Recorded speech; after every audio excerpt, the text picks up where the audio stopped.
Yo, What yo, up? yo. What's happening, going on? Andy? Not too much, man. Not too much. It's Streaming Friday. How was your week? I was really busy, man. I had a really busy week. It was a blessing. I had a lot of stuff go out the door. Then, it took today, and I did a little work this morning. And now I'm actually at Jake's house right now, SDK enclosures from his laboratory right here. And we're redoing my box tonight, man. Probably going to be a late night. And he's cutting out the top baffle right now and in the CNC machine. Nice. And we're going to go pop it in. We're going to pop another top in. And then we're going to do just a beauty back panel to make it look nice now. So I can do another vanity panel in the back and then pop those metal braces in. And then I should be going to Joe's house tomorrow morning. We're going to plastic everything off and hopefully spray the inside of the box white with nice paint. Yeah. Getting some stuff done. Now, this is going to be still the C-pillar, right? Yeah. We're just adding another layer, putting metal braces in, a top layer, and painting inside the box. Nice. That's crazy. You're fitting 615s or 615s, it's already right? 615. Yeah, it was already 615s. They're just putting 6 big 15s in it now. 6 bigger 15. Yeah, heck yeah, man. It should be crazy because you'll be able to see them. Now they'll stand up taller than the port, so like you'll be able to see the motors all the time. It was before because they're shorter than the port, so you'd kind of look over in there, you know.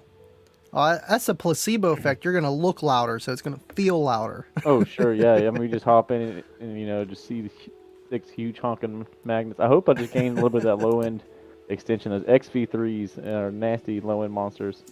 Jason, you want to talk, bro? Jason, you're way louder than I'll ever be right now, okay? Until I go B-pillar and like a crazy array of subs, you'll still be louder than me, buddy. But yeah, I'm excited. What's he got in his rig? He's got, Jason, I think he got a couple rigs. But I think he's got a big wall. It's a big 6 order, if I'm correct. I forget how many subs he's got in it, but it's a bunch. That's awesome, man. Now, you got a nice system there, Scott. I mean, I feel like, if anything, you're going to like it for more lows, and your speakers are going to be able to handle the power better than the Hog 2s would. And I feel like, if you want to add more power, you can. Well, it's sales, too. I do that as my delivery truck also. So I'm driving around. They're like, oh, what subs are those? Like, oh, yeah, they're not sundown right now. So it's going to do with that. I'll be able to demo longer because I'm not at the power and thermal capacity at the subwoofers all the time. Right. And then, dude, just having them, it sells. Like I had the X's with me this whole week. Like I literally sold like 16 X subwoofers in like a couple days just by showing off X's. You know what I mean? So like that's all you got to do. You show them to people and I want to smash nasty lows and be loud. Well, there you go, bro. We got them. Damn. Well, you got to have the company's product in your vehicle doing what we do, doing what you do, to show it off. But that's obviously, that's why you had the Power Hogs before. You know what I mean? So hey, we're all making making changes. You know what I mean? Oh yeah. And I can't say anything bad about those subs. They've taken, I've literally got like 1,000 demos on. People are like, oh, why did you sell those subs so cheap? And I'm like, bro, they have 1,000 demos on them and like hundreds of play hours. Like that way, if anybody ever has a failure, they can't be mad at me ever. Okay, so like you're taken care of. Well, thank you, man. Yeah, I'm excited. I'm thoroughly excited. I think the X is going to be a big upgrade. Yeah, because those are rated 2,000, but that's 2,000 sundown watts. They're both rated. Yeah, so for instance, they're both rated as 2,000 watts RMS. So if you see kind of the size difference, they're both rated at 2K RMS. Which the Hog 2s, they took 2K. I got a 6 on us all 12K. You know what I mean? So. Right. Andy, big props to Lori. She is great to work with. Oh, Lori from Kicker. Yeah, absolutely, man. Absolutely, man. I'm assuming they're good. They're all good people, for real. They are. Family, man. I hope to see Kip back soon. I mean, from our messages, it seems like, soon, but no date, so we'll see. Yeah, I miss little Uncle Kip, man. Definitely gonna make sure I go do I gotta make a pass to the Base Wars thing when they're at that Georgia show. Because Jason in here is actually a good plug for him now. He's doing the Seaport Showdown. And somebody plug the date in there if you don't mind for the Seaport Showdown. But everyone, make sure you get some good attendance. It's in Savannah, Georgia, and so Sundown is is a large sponsor. Southern Thunder, us will be there with the booth, and we're trying to get as many people out there. And it's gonna be a great show. I'm looking forward to it. That's awesome. Now that's gonna be like like Mecca and all kind of different organizations at one spot, kind of like Slamology. Yeah, there's gonna be a bunch of things. Jason, if you want to go ahead and plug in the thing, we'll make sure we pop it up real fast. But I'm looking forward to Seaboard for sure. I don't have my phone in front of me. Boom, April 9th. Okay, well that's right. That's coming up, man. I know I got to get ready for my shows too, but bro, that's the thing. I'm in a crunch right now. They're like, you don't have to do it this weekend. Like, yes, I do have to do as much as I can this weekend. Like, we're running out of time. Jeez. I know. You know, it's like you kick back. It's like, oh, it's winter time, you know, and it's like, holy crap, it's already the like end of February. I gotta get ready. I gotta get trophies. I gotta, I gotta do all this stuff. Not fun. Yeah, so we're saying it's a 3X IASCA event, the DB Drag, Mecha, and Base Wars. I'm for Nice, sure nice. passing the Base Wars. I'm doing the Base Wars thing. I love shows where it's more than just one organization because it's like, you know, you might not compete in all of them, but, you know, if you never tried one, it's the perfect place to do it. And your system might fit better with their style of classes. Yeah. Well, that's the thing too. That you know, like they're a laid back organization more for the most part. I'm not going out there to take and try to take first place and do burps all day. I just want to go see what I meter and hopefully it's kind of competitive with who else is out there trying to meter. You know what I mean? Just have a good time. Right, exactly. I mean, the meter's nice, the number's nice, trophies are nice, but at the end of the day. What's Robert say here? Yes, Jason making a statement in Georgia, 6 FI Delt 15s in my 4th B-pillar build and 6 team FI 18s in my Yukon build, FIA salt trucks. Okay, so I seen him talking about the 6 order, so he's got 6 18s in there. Wow. And is that the B-pillar or is that the C-pillar one? Not sure. I've seen both. I saw Rob's truck at the last show that I saw Jason at, actually. They both have some super nice builds, man. Super nice builds. I'm excited for it. Yeah, and he said talking about both those things are super wicked loud. I wasn't even loud that day too. I was on freaking 17500. Then that sucked. I thought I was getting it though. I thought I was. And you wake it up and you're like, what was I doing with my whole life? Dude, that's how it is with anything, man. You know, like I was always pretty content with my stereo. I knew there could be louder out there, obviously. At least in my eyes, like, oh, I just need more amps and more subs to be louder. But it's like whenever I first went to a competition and I first got a demo of like a 155 plus, I'm like, holy shit, this is a different world. So even you being a 55, sitting in a 65, that's, you know what I mean? That's times 10 louder than your build. You know, it's a difference, and it's cool, but at the same time, you know, we'll all get there if you want to get there eventually. Oh, sure. And like what Rob just said right there, Salt Amps for the win. Salt Amps changed my truck, dude. Like, even when I had the 27500s, like, I was still pretty loud, and I could still do hair tricks, stuff like that. Yeah. Something about the topology or the crossovers in the Salt Amps, dude. Like, I like 24, 25, 26, 27 hertz completely changed. Like, the sound was different. I gained so much wind with that low wind, the low wind extension. Like, it was, I played those notes before, they were there, but they weren't windy. You know what I mean? It just completely changed it. It's crazy how you just changed drivers and it made the enclosure almost work differently. You know what I mean? Amplifiers, yeah, changed amps. That too, adding power, absolutely.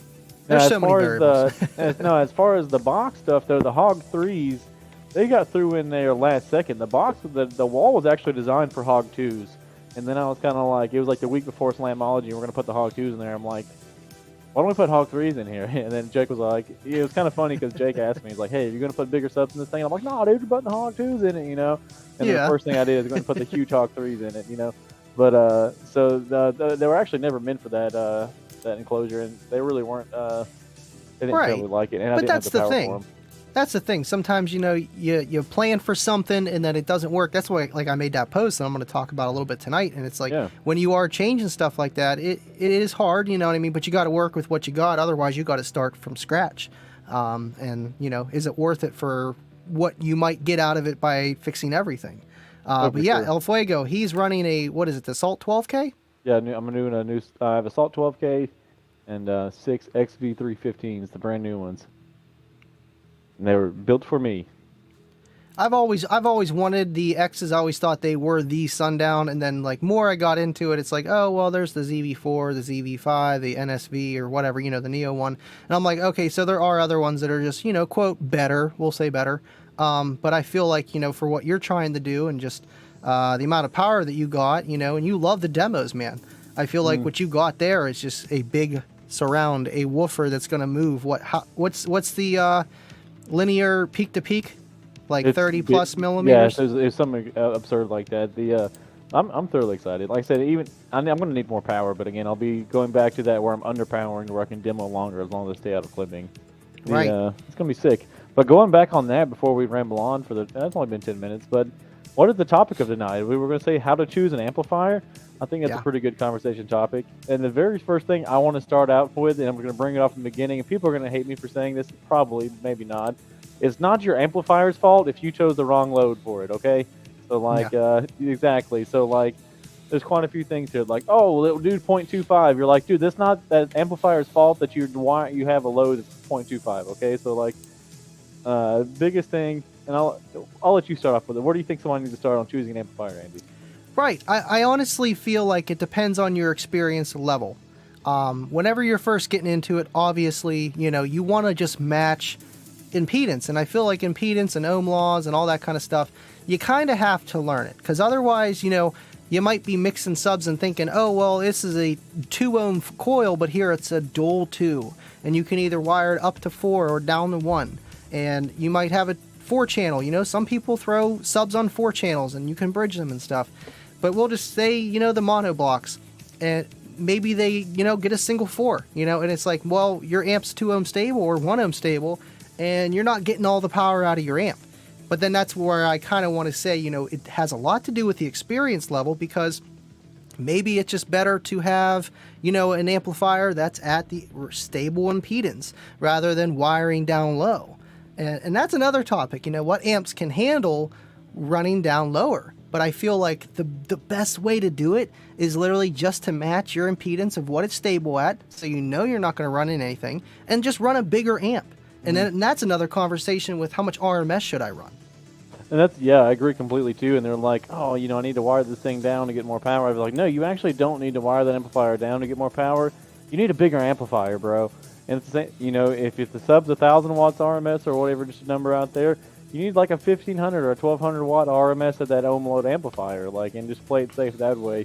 And that's just my personal opinion. But and then like for instance, there was 2 posts this week that showed posted that to me, and you'll see a build and somebody will be like, what's best sub amplifier for this sub and all that stuff, and they get a picture of their car and all that stuff. Literally. And then, like, what's your electrical look like, man? This guy's talking about running a ZVX 18 and a ZV5 15. And a Cav 45, and I'm like, hey, bro, what's your electrical look like? Stock. You're like, bro, you don't have the electrical to be supporting a Cav 45, bro. Like, you need to be thinking about, and that's another thing, we've talked about it before, like when Drew came on and stuff like that. When you get these super budget-oriented big power on the label amplifiers, you're going to spend more money out of the box combating that with more electrical than you would have just spending it on a more efficient amplifier to begin with also. Right, and that's something that a lot of people overlook, and it's just they don't know about efficiency. They may be looking just for watts or whatever, and that's so true. But I feel like that's why a lot of people have leaned towards the full bridge Terra amp amplifiers, because they're cheap and they do power, and quote, they are efficient. They're a full bridge design, but then that's quality. How much if you're going to run it through the dirt, it's probably not going to last too long. But if you run it how you should, it shouldn't give you any problems. In best case scenarios. But absolutely, with the efficiency and the quality, I feel like, there are some things, and that's what I was kind of talking about the other day. It's like, if you pay more for something, you might get more efficiency, you might get whatever, but maybe you're paying for things that you don't need. Sure. And then that's what's great about this community and this, what we're in, this hobby we're in. There's lots of options, so you can kind of find what you want. I always think, it's always a process, and there's levels to it, like we've said before. But I try to kind of do an outlining of what is my upgrade path going to be. So, like, I might not be starting out with the biggest subwoofers and amplifiers, but I know I'm going to do something bigger later. So I automatically know. So, like, for instance, when we did the power runs in my truck, when I was doing under 1,000 watts RMS, we did dual 1-aught runs. You know what I mean? So it's like, I know I'm going to upgrade later. I know I'm going to want more. Let's go ahead and do this now. You know what I mean? So, like, did it cost me, an extra $100 in wire to take and do it to begin with that I could have put somewhere else in my budget? Yes. But I didn't have to go back and add more wires later, but it's one of those things, too. So, I don't know. I think having a good upgrade path and having it, planning it out is going to make a world of difference in your double buying stuff. Just like, people buy, like, let's say I'm going to build a gaming PC, okay? So you go buy a pre-built computer, and you're like, I'm going to upgrade this puppy. Well, all reality, if you would have took that learning curve and spent the money on buying all the pieces individually and building the computer you want, you didn't just double buy literally every single component inside that computer. Or anything else like that. Building a firearm, anything like that. People are like, I want to build an AR, so they go buy an M&P off the shelf, a Sport AR-15, and then they go buy every single piece of component it takes to build a whole one, and you're like, dude, I'm glad you had a good learning experience, but if you look at it from a price standpoint, you double bought everything because you didn't see your upgrade path. I feel like that's what I would do too, and that's why you have that story, because I was looking into not gaming PCs, but a PC that can handle a lot more so I can do other stuff on here compared to a laptop with 4 gigs of RAM. So I feel like that's probably what I would do, grab a prefab, gaming PC, and then as I learn, okay, I can grab this and I can grab that and throw that in there. But like you said, you're spending more in the long run rather than just taking the time to learn about the product and, buying the stuff individually and then going from there. Absolutely, man. I know, well, not to sidejack too much, but gaming, having a better computer. What's your what would you tell people like me that want to do that? I would recommend taking and getting a relatively common platform. Let's say whether it be a Intel Core platform if you want to do Intel, or a Ryzen platform if you want to do that. They have chipsets that they've used for like a decade. I think I want to say like AM3 platform or whatever the newer one is. Like you can use multiple generations of processor in it, so it kind of makes it simpler on getting your foot in the door. And I would do a chipset that again has an upgrade path, because like you might not start out with a high-end i7 or whatever it be. You might do an i3, but if your board accepts the higher-end processor from the get-go, boom, and then it's one of the things go from there. But Speaking Chinese to me, I'm like, I got an i3 right here. Yeah, it's one of those things too. It just depends on what your goals are and what you need to do with it. It doesn't take much to be a gaming PC, but you can have under $500 in it, or $600 and relatively game. But if you want to stream and do video recording and all that stuff with it too at the same time, that's when you start to have to raise your expectations and your value with it. Right. Yeah, that's kind of what I want to do. I want to be able to stream and use SPL Lab and just not have any glitching, you know what I mean? And be able to run a TV too, so I can see comments and, run 2 screens. Can't do that with this. Not while I'm streaming. Oh, wow, yeah. But that's awesome, man. Yeah, it's just one of those things too. So I think, having a good upgrade path and then being realistic with yourself. So I would honestly probably say I want to choose an amplifier I want to run. Probably at the same time, if not before, I chose the subwoofers I want to run. That way I know the stability of the amplifier, what it's stable to, and what I need to be looking for as far as voice coil options wise. And it's one of those things too, obviously if you're smart enough and you're experienced enough, you know what to look for in an amplifier because you know your wiring options. But it's something to be mindful of. Right. And like as I was saying a few minutes ago, like I see people all the time, how low can I wire this? Like, well, you're telling me 2 things here is like, you've already got a load and thing's done. You're trying to swap in something else, probably because you blew an amp, and you have to throw another one in it. So something's already died, or you're not willing to go through the time to do it. Yeah, John says send it. But I feel like that's very important. The beginning of what you said there is, get your amplifier with quote how much power you want to run, and then find the subs accordingly, because it might be harder to say if you would get the subs first and you're stuck with dual 2s. Be able to find a half ohm stable amp, or you're going to be stuck with gain matching 2 of them at 1 ohm. Yeah, and especially if you don't have the electrical to it. And it goes to your experience. You could take and wire up and get less power out of the amp and save yourself some headache till you upgrade your electrical. But nobody's going to do that. More people than not's not going to do that. Average guy, they're going to take in buy that MD8K half ohm model or base whatever it is, and they're going to wire it in the dirt and have a AGM in the back or a North Star, and man, this amp sucks, I blew it. And you're like, bro, you probably went straight to 10.2 volts, you know what I mean? Like it was immediately undervolted. 10 volts, man. Yeah, let's go. Robert says, Scott, how low do you think it will go with the changes that you're doing to your setup? Hopefully my bandwidth stays about the same. I was playing down to around 20. It really did 23 and up really good. But I mean, if I could play to 20, I'd be happy with authority 20. That is, you know what I mean. Yeah, but I want my bandwidth to stay the same. Really. Get that hair really going. Yeah. I broke a door pin like a week and a half ago. I had to replace the whole door latch pin thing. Jeez. Well, that comes with the hobby. You know what I mean? Yeah. Absolutely, man. Yeah, I know. Mine's getting there. I just went to Home Depot. I bought $100 worth of paint. That's going to be a little surprise. And then I've got some silicone. No, it's black and yellow. Oh, sick. Black and yellow. Yeah, I got some good stuff and like a gallon of each, for other projects too. I figured, when am I not going to use black and yellow? So, but yeah, honestly, for that. And then I got a bunch of silicone for the enclosure instead of using liquid nail, because liquid nail tends to turn to cement after a while. So I wanted to use something that's got some flex to it. So, you know, whenever things do happen, you know, it still has some flexibility for the enclosure and stuff like that. And what else did I get? Shoot. I got really good screws. I didn't buy general purpose screws that cost $5 for 3,000 of them. So I got some nice screws, because my enclosure was literally coming apart too. The length of it, right in the middle, the screws were just breaking in half. And that's where I was just losing some score, because I was doing a 50.3 at 49.7 for the longest time. And I failed to get like a 40. Yeah, I'm like balls to the walls 48.4, and I'm like, something's okay, not right. There's something wrong here. Yeah. I can even tell a difference in mine at like 15 volts to 12 volts. Like, you know, if I'm giving a demo for a while and it's like, this isn't the same as what it should be. Yeah, so, yeah. It's like, you know, but it's like, well. Yeah, they're all like, whoa, and I'm like, oh, this isn't right. Something's not right here. I'm like, why do I have to destroy the spider to just move this hair? There's a problem.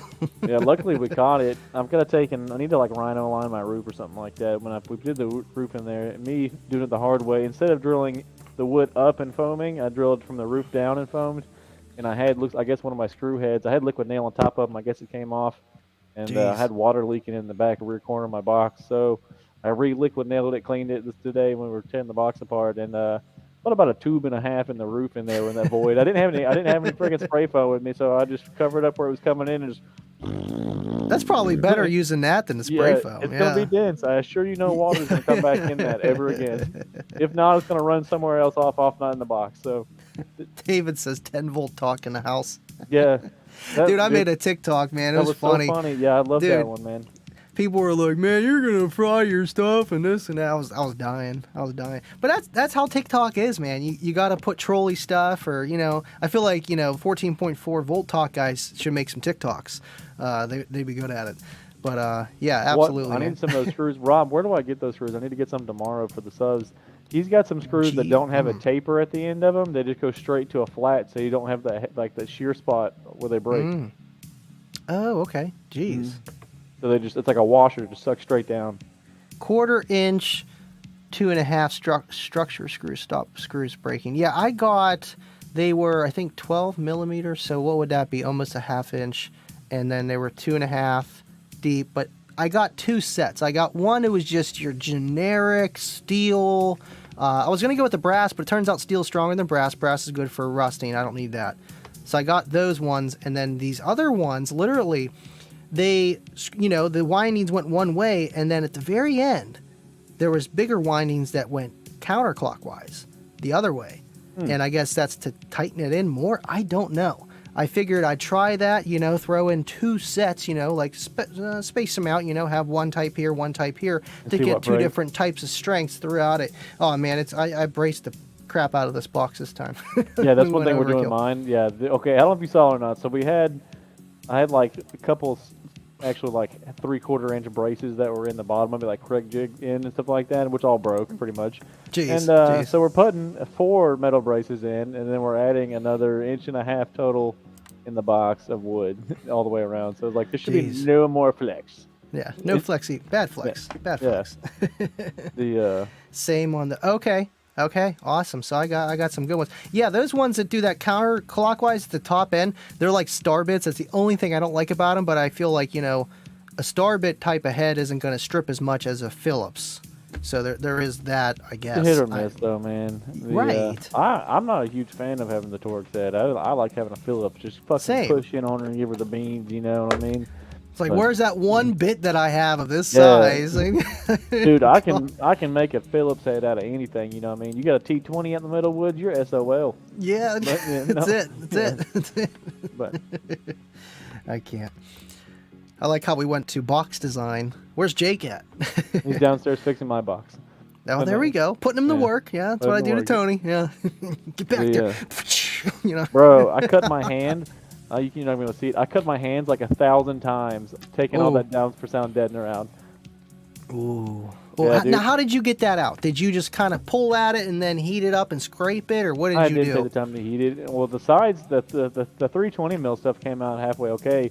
I don't know if you remember a while back, I was having actually a problem with it falling down. So what I did is I literally went out there with a roller and a blowtorch and just like and rolled it in. It was Yeah. on there good that time. I'll tell you that. And yeah, dude. So like some of it pulled out fine, and then like the last 3 sheets were just I was peeling out little sections. And if you touch that aluminum foil where it's on the end of it or it's ripped anywhere, it's like an instant poke right in your hand. Damn. The, I mean, it makes sense. It makes sense. Jesus. yeah, dude. That Desner will cut the crap out of you, man. But that's dude. It took me. I probably have 2 hours a day of just pulling Deadner out. And I'm like, I will never Deadner the inside of a closure ever again. I'll never do it. I mean, you thought it sounded a little bit warmer. Gained. Yeah. I promise you it gained. But if you got to take it back off, don't do it. Yeah, don't. I know. I'm not taking this box apart again. No way, man. I'm good. Exactly. Good. Yeah. I wouldn't have taken it apart. I would have, probably just dealt with it. But with the leaking, I wanted to see how bad it was, and thank God it wasn't that bad. I'm glad I checked mine, because if I didn't check that stuff, I wouldn't have known there was a water spike. I wouldn't have. You know how long it probably took before I figured out there was the smallest amount of water coming in that corner of the box. It wasn't inside the box, but if you imagine that big wall slid in, it was dripping on the rear corner. And I'm like, bro, I'm glad I caught that now, because like it could have been months went by and been rotted or swollen or whatever. It starts turning to mold and everything, man. Yeah, not good. Not good at all. But yeah, Rob, the last bit of that deadener was me just taking a flathead screwdriver and just cramming it into it and trying to pull it down, and it just left old freaking butyl turds all over the roof, and I'm trying to pull it down. No, my box is not MDF; it's birch, but it still got wet on the corner though. Obviously, you want to take care of that before it turns into an issue. Yeah, MDF, you'd have nothing left. And what you do with MDF, once it swells, just take like a big Bondo hog, like 8 or 10 inch sander, and just sand it down flat again, and then put resin on top of it. You'll never see it. Damn. That is if it's something you can cover up. But right. That's what I was thinking about doing on mine, because it's like one ply came off, so we're just gonna kind of like sand that, clean that, and then that's a good idea with like what did you say, Bondo or something like that, just to fill big it in with 8-inch sander. Okay. Oh, I called it a Bondo hog. That's what like a body man calls a big sander. Right. But you can put filler on it if you want to. Yeah. Yeah, because it's like you lost a hole. You know what I mean? Just because of levelness. You know how that goes. Yeah, John. I have some door pods my dad made. That's in my '79 Civic, and one had a bad door seal for the glass, and the 3/4 MDF on the backside is now like literally like 5 inches thick, bro. It's like exploded. It looks like a freaking sponge that sucked a bunch of water. I can't. I mean, MDF is good for what it is. It's not that it's bad for enclosures. It's actually really good for enclosures. Yeah, it's great for enclosure, and it has good acoustic properties. But it's super heavy. Super heavy. That's my main thing is the weight and cutting it. It's terrible to work with. The sawdust is everywhere. It's going up your nose. It's MDF dust is different than Baltic birch or pine or any other kind of wood you're using. Maple. It's totally different. Jake said it's really nice cutting the MDF on a CNC though, that he can walk away from it. It's easier to cut. Yeah. It's easier to cut because it's all compressed wood. It's not actually wood. Well, he's saying like for instance, right now he has to watch my panel being cut out. It takes 29 minutes to cut. And you got to make sure it doesn't hang the blade or not the blade, the bit or anything like that. So to be there to do like emergency stop the machine, something like that. He's like MDF. I'll just screw it down and walk away from it. It doesn't ever actually doesn't ever bind it or anything. Yeah, because it's got like a smoother surface too. You got to think the veneer isn't 3-dimensional because our enclosures, they got pores and stuff. Yeah. This is funny here. He says he bought a mask or used a mask for whenever he's cutting MDF. Dude, that's the only reason why I had 2 pairs of N95s when all this crap came out. I'm like, I'm good. I got them. I'm going to reuse this nasty fucker forever. Yeah, dude. Yeah. Well, I used the one for a while until the damn thing snapped, and I'm like, screw it. It was already like a month in. Yeah, I got lucky when we went to that thing in Florida in August or whatever last year, the Sundown, not the Sundown, it was the weekend of the Sundown show, but I went to Disney with Snap-on, and they gave me like this huge box of SN95 ones, like fucking 50 of them at least, and I'm like, this is still my reserve for right now. Not that I have to use them. Only time I have to put them on when I go to the bank and stuff like that. Right. But I have this cool Sundown face shield mask thing that you pull over, but you look like a freaking Unabomber. Yeah. That's what you almost need is those ones with like the goggles and like the 2 filters on the front for anything like that to really work. And then how good does that work for molecules in the air? Oh man. Well, I'm glad that that's gone, and the world might end. Probably not. We're just gonna hope not. But hey, it's Oh, better John, yeah, than he's got the CNC running. everything else. It's running right Yeah. now. Let's see. What's this say? I bought a Harbor Freight rubber mask with covers that you blow out. Oh wow, that's pretty cool. Probably easier to breathe that way for sure. Probably so. Yeah, I've Yeah, seen what- some of your videos, RGA. Yeah, he's starting to pump them out, man. Yeah, dude, I like seeing the homies pump out the stuff. I think, which I'm not saying it's any of it credited to us, but like if anybody can take and show that Average Joe can hop on the camera and have a good time and have people that are gonna watch it, I mean, we do it. You know what I mean? Like, Absolutely. dude, his streams he'll have like 5-6 people on that. He's only done a couple of them. I'm like, I damn, know. he's got a crew in him. I told him I was a fly on the wall the other day. I just stayed there quiet. I was actually driving, so I just listened to him chat and stuff like that. And there's some good topics. He's interesting. He's got deep topics. Even Kayla was actually watching. Usually she falls asleep to whatever I'm watching. That's it's Yeah. funny. It's good content, man.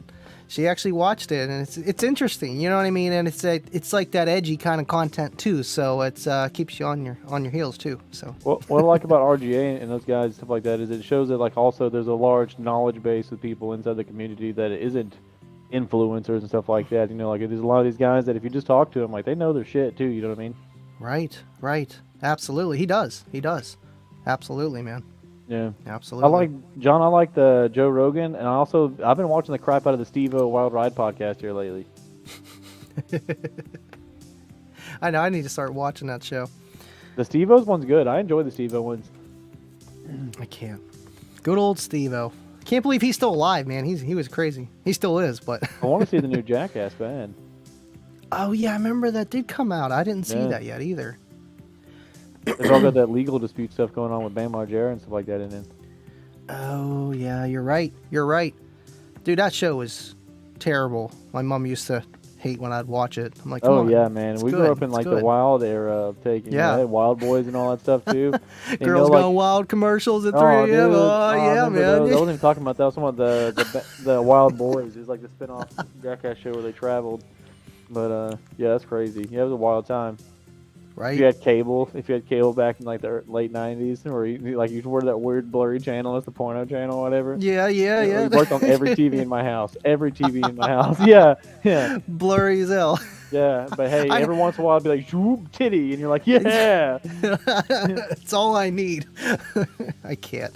I know. I was one of the weird kids though. I had a big satellite dish. I had like not the ones that you put on your roof. This thing literally has like a 40-foot pole and everything. And we had it for years, man. It was just cool because like literally when you're surfing the channels, like you'd have like 24 channels to go up and down on the stations. But then you would literally move the entire dish to get to a different like whatever. Oh, And it wow. was like, yeah, you look out the window and the whole damn thing, this thing's like literally 8-10 feet in diameter just spinning. It was just cool to mess with until the tree hit it. So yeah. It seemed like in like the late '90s, early 2000s, everyone had a family member, somebody that had that humongous satellite dish, like the giganto ones. And at the time, you're like, that thing could probably pick up a bunch of channels, But Right. yeah. Now we grew up poor in North Georgia, so if you grew up and probably southeast, probably the same. If you were like lower middle class or poorer, then you pretty much grew up in 1978. Okay, so like everything was still 70s, everything. But Yeah. Golden HBO was the best. Heck yeah. How are y'all determining what subs will actually handle? Craig, I try to actually go by, use the Good question. the manufacturer's recommendations for the most part. For instance, we'll take Sundown for example, and it's out of Jacob Fuller's mouth. Okay, can these sub? Well, I'm not gonna say what he said. If you put the power on it, that's what we put on the box. You will never have an issue, a failure out of the subwoofer. Okay, Right. so and we take that within reason. So can the subwoofer handle significantly more than its rated power? Yes, all the time. There's great examples of it, of even low-powered subs taking an extreme amount of power for burps and stuff like that. But it's all got to be within reason of taking into the thermal limits of it and stuff like that. Right. These coils, and especially as you go smaller in a coil and they have smaller coil windings, you're going to reach the thermal capacity of what that thing can take a lot faster than these larger coils, the larger coil windings, and it goes hand in hand. But I generally try to use the manufacturer's ratings. And yeah, what Rob just said last is the no clipping. Yeah, that's a big thing too. What's up, Hi-Fi? I know. I've seen him in here. Yeah, I know. I feel like RMS for subwoofers and amplifiers, yeah, you just want to match whatever, to get, just like how Jacob said. And we've all seen the sundown, will it blow videos. It can take that literally RMS at a continuous sine wave for literally ever. But I feel like why he says that is because, if you run it at 1 ohm, it's 1,000 RMS, 1,000 RMS amp. Even if you play below tuning, you're going to run into mechanical limit probably before you're going to run into thermal limit. And especially with those kind of drivers, we know that it can take that 1,000 watts continuously. So you're never going to have that problem. But then again, you box rides, all that fun stuff, how amps and subs work, you're only going to be clamping 500-600 watts. So you might want more to get more performance out of the driver. But with anything, with great power comes great responsibility. And I feel like you got to find that happy medium and be responsible with your power, but also to be able to know if you're playing clean or not. And yes, clean set gains are a good step in the right direction, but that does not guarantee that you're not going to clip. Oh, for sure. And even like Derek at Sundown Unofficial, he did like a Kip Hold My Beer thing the other day. He did like a how to tune your Asaya and SFB crossover video, and he was showing him setting it up, and he was playing a 40 hertz tone, and he had like the 500 watt RMS subwoofer going, and Asaya 1700 1750D, which is 1750 watts RMS, doing a 40 hertz tone on this entry level subwoofer, just giving away. And like nobody even talked about how long that 40 hertz tone played full tilt on that subwoofer. It's like way above the rated power. But yeah. Can't. I bet you got Jake up in here. I bet you an LCS will take 1200 watts RMS for a little bit. A pair of them, right. I bet you can throw 1200 watts on a pair of LCS all day probably if it's not clipping. What's the RMS? Like 350 or 300 or something like that. Oh yeah, absolutely. Definitely a pair. Absolutely. Yeah, I need the bigger monitor, Jake. Yeah, like I said, I'm using Jake's basement station right here. Jake's asking how you like that monitor. Yeah, well, I have 27-inch frameless. He has a big 43. Jeez, I have more real estate. He's got a bigger one. You guys are crazy. I'm gonna have to bring my projector and then put like a screen right here, just so I have a bigger screen than you guys. It's nice for the multitasking. Right, absolutely, man. Yeah, because with this, it's like if you try to multitask on this, you can't even see what's going on. The screen's so small. It's terrible. And Don, that's a good example, though, man. Like, you can put this an one? SCV-70. No, though it's SCV on the LCS. Everybody thinks. And EMF actually did a good video. A lot of people hate on EMF, but he did. I like his videos. Yeah, it's information. But the you can put a 7500 on a 300 watt RMS sub, but you don't have to have it giving it the beans all the time, and you're not going to see 7500 watts all the time. Exactly. That's why, it's great to test with bigger amplifiers with whatever you're going to run, because then you're not going to run into clipping. Sure. Just, be smart with it. Yeah. You'll have base size amp at 1 ohm, load or 2 ohm, compensate for rise. It depends what you're doing. Yeah, exactly, man. If it's my daily setup, my girl's car, something like that, I'd never hesitate to wire 2 ohms. I don't give a crap. They're not going to know the difference. Average person's car, on the average person's install, if the wiring a higher impedance load is not going to be a problem. They're not going to notice it. You're going to get better, obviously you're going to gain efficiency and all kinds of things out of the amplifier. I think you need to not be worrying so much about wiring in the dirt and the RMS power. And go back into for rise, your efficiency goes hand in hand with your rise. So the more efficient you are, or the more bandwidth you have, like the wider your bandwidth frequency range is, the more impedance rises you're going to see. So I think people get fixated on the power numbers and need to be more worried about having clean power and efficient power. Right. Yeah, I know. I'm trying to diagnose more into this question, because it's 1 ohm delay, load or 2 ohm load. I feel like, if you're talking SQ and you're talking dampening factor and control, I know there are aspects whenever you wire higher at a higher impedance, the amplifier has more control. But how much can you hear in a daily setup? Not really. Not at all. So again, running whatever amp you want to run with the amount of power, and just make sure, again, you can run it at that impedance and with the amount of subwoofers and orientation of their impedances, so you can wire them accordingly. So, and just like Scott said, man. Hell yeah. Oh, snap. Got lots of questions. We got 20 people up in here tonight. Yeah, having nice. a good time. Overdrive is coming true. I'm not sure I haven't seen Overdrive. Concrete goals and knowing electrical theory helps. Yeah.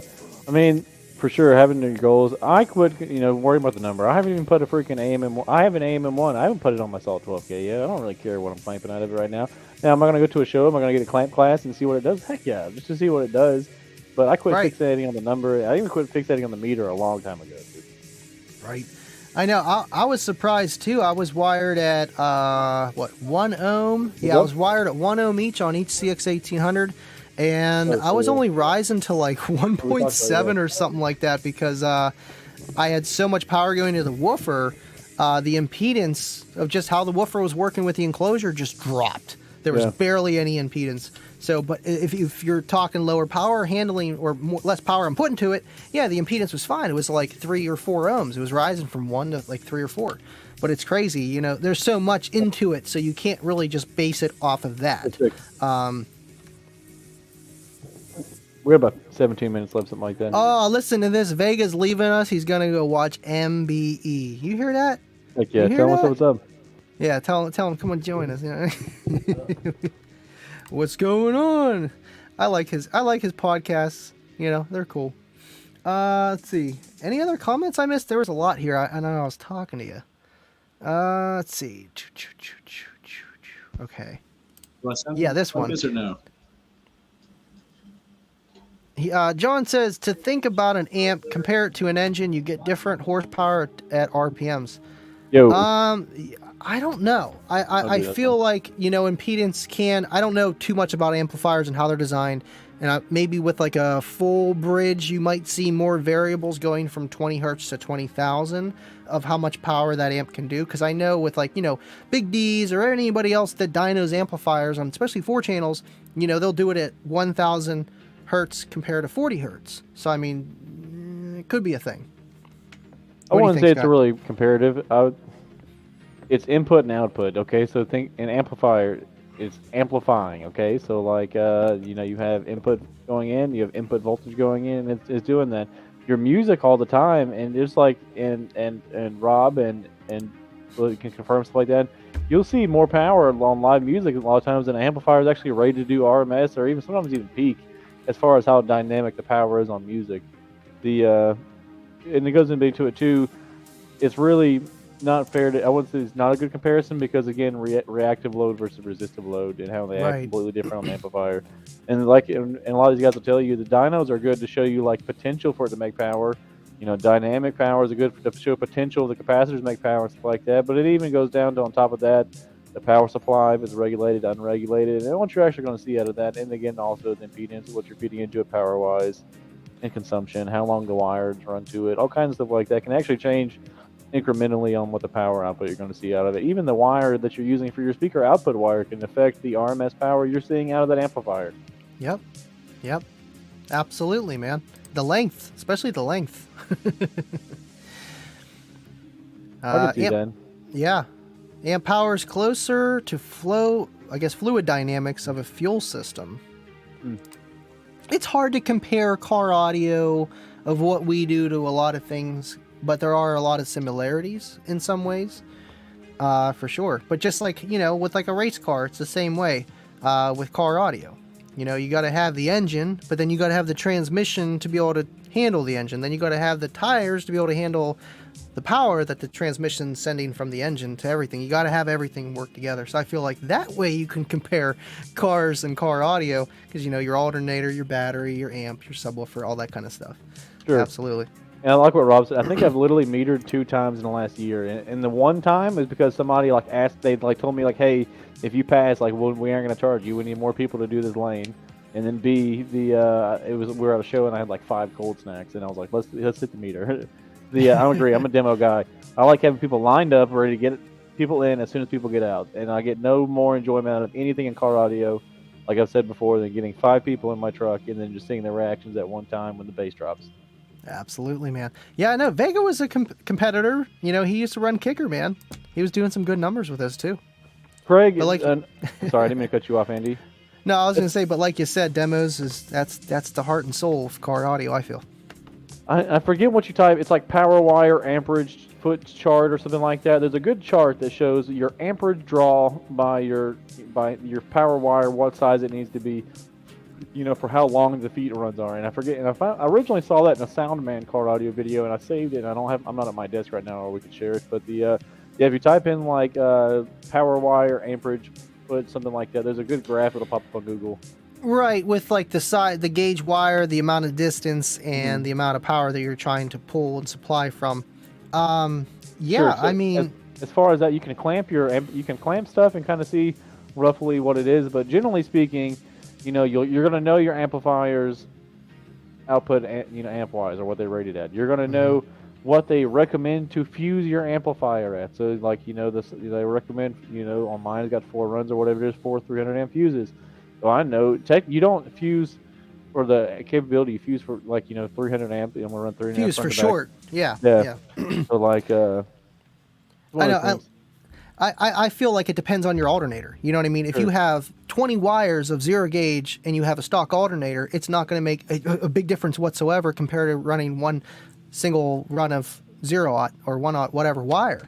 Whenever you see guys running a bunch of wires, it helps whenever you have quote too much or just way overkill on your power size of wire and how many runs you have to lower the resistance. Whenever a wire is smaller, it's a higher resistance compared to a bigger wire because the tube is bigger. That's like the fluid dynamics things.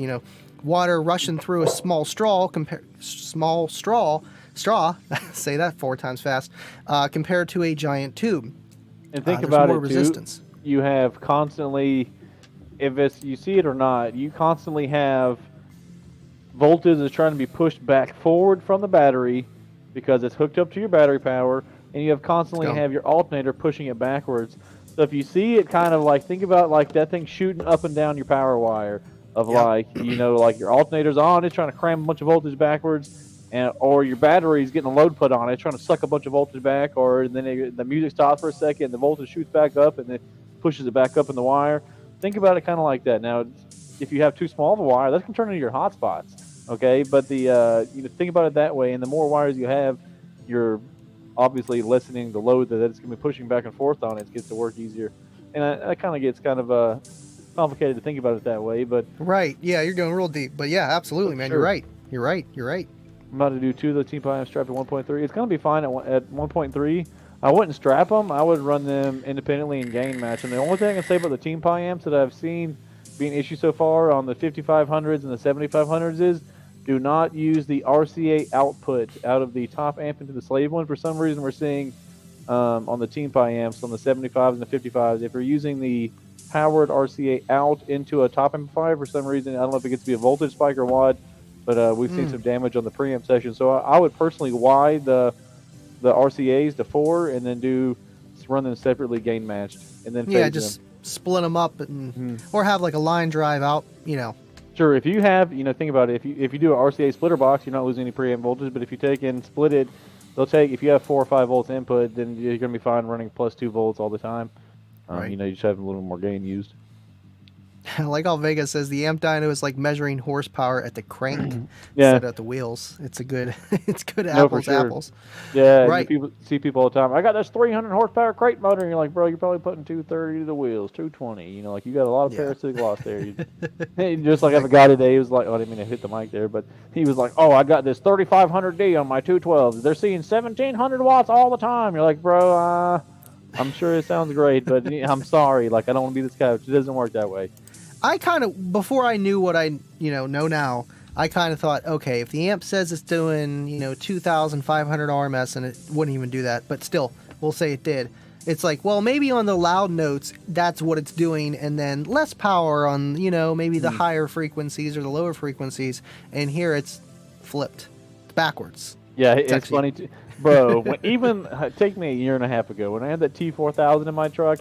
You couldn't effing tell me that amp wasn't doing 4K plus all the time. And then I bought an AMM1 and saw I was clamping 1,000-something watts at 6 ohms, and I was like, okay, I need more power. Like, it was a big letdown. I'm like, we're going to clamp this T4K. I'm going to see like 6,000 watts out of this T4000. And you're like, oh, impedance rise is a thing. Right. Hey, that's how you learn, though. But yeah, absolutely, the AMM1's a good learning tool. Now, it's $450. But if you can spend that $450, it's going to teach you some stuff. Well, that's a good question. Robert says, what is the difference in setting gains to clip at 40 hertz versus at 20 hertz? It's really just going to be a point of distortion, and really when you change the frequency, you're going to change your overlapping also. So setting it at 40 hertz is going to be interesting because that's normally about like the subharmonic, like the normal waves of the amplifier is going to be. So like the standard 2 in China, because like the lowest frequency they have for electronics is 30 hertz or something like that, or 40 hertz. There's a few things. It chooses a relative point to find this distortion is all it really is. And then 2, like the way your amplifier works with the subsonic filter and the crossover slopes, you might not be distorting at 20 hertz when you could be distorting at 40 hertz. And then, Right. so what that's going to be, the 40 hertz, sitting your 40 hertz point is you're going to be your crossover, is your overlap point. You're going to be not clipping at certain frequencies above 40 hertz because your slopes, and then certain below 40 hertz because your slopes. So that's just kind of been like an industry standard on 40 hertz and 1 kilohertz. Because, for instance, the 40 hertz though in there is going to be seeing more power than amplifier normally. I guess it depends on what you're playing, but the mids and highs they test at 1 kilohertz. I don't understand on that one before. I know the real answer to this question. It's because everything below 40 hertz is it wasted wasted? information. Yeah. It's wasted. No, a lot of amps don't even play that low at full tilt boogie, like you said, with the subsonic, the crossovers. And just sometimes they are just built that way. Like the CX series, at least the 1800, I don't know about the 12 and the 8 and the 6 and the 4, but they actually have a 25 hertz built-in subsonic frequency at, I think, 24 dBs or something like that. So there's that, so maybe not all amplifiers can do that.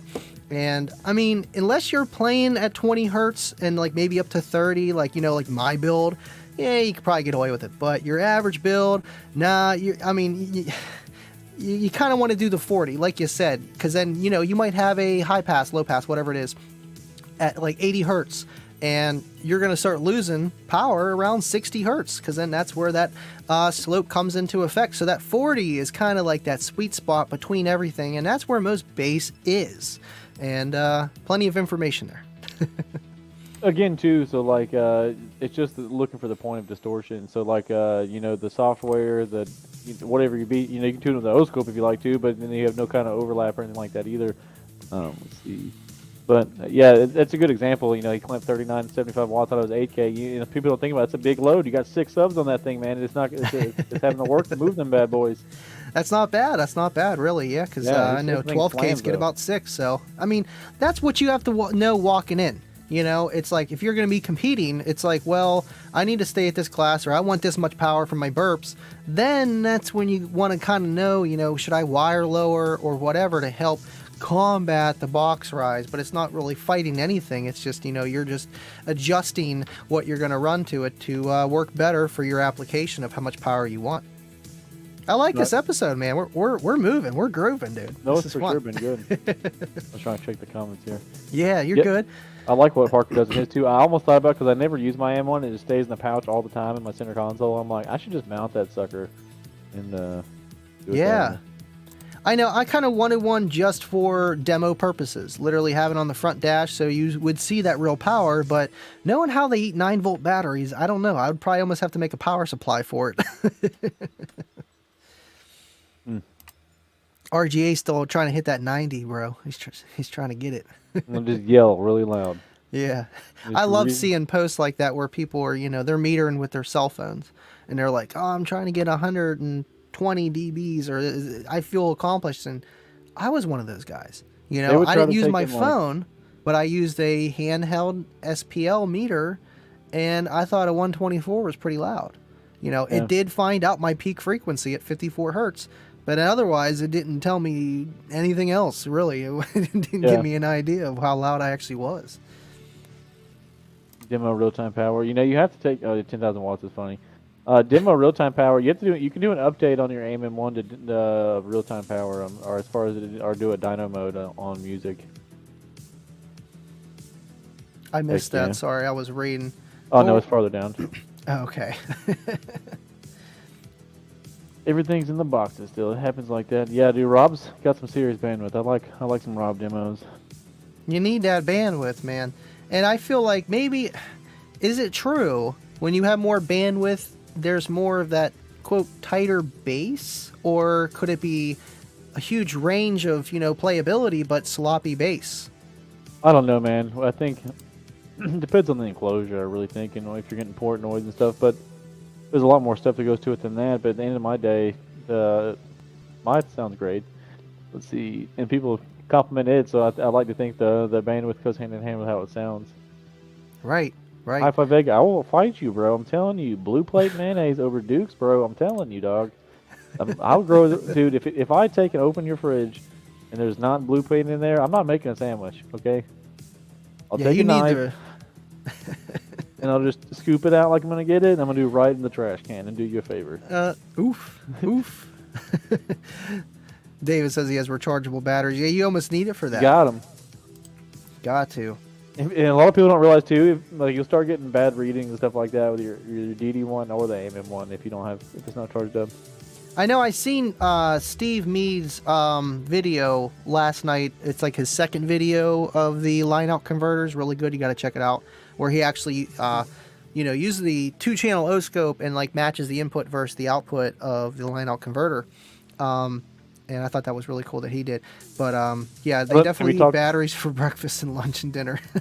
Have you talked to old Douglas lately? He's I'm gonna go and spill his beans. He's doing some LOC test and seeing what gets distortion the worst. I think he tested a couple of them tonight.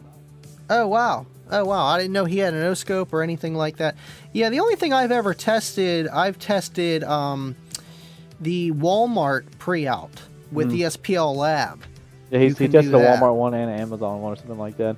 The Walmart one is what I have always used. Both Scotias, the old Scotia without the base knob, and then the newer Scotia.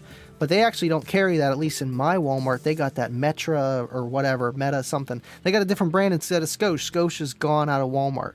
But I mean, the power wire was good, but yeah, the converters they're kind of hit and miss. It's nice to know that he did that video that when you have the gain all the way up, you're already sending clipped signals that are not shaped correctly. Yeah. But Greg, I'm sorry, let me cut you off. I was going to say, I think the kicker, the Kiss Lock, is for $29 and it puts out 8 volts of pre-out. Holy shit. Yeah, it's a for $30, dude. And it's kicker. That's just, I'm like, dude, I gotta make a little clip of that and just throw it somewhere, dude, because that's awesome. It works good. Yeah. And Hi-Fi, you're wrong. Anybody here in Georgia will tell you that Martin's will donkey stomp Bojangles. Bojangles is a fast food chain, okay? It's not the I've same heard of Bojangles. I've never heard of Martin's, sorry. Well, Martin's is like a southeast biscuit place, and it's smacking.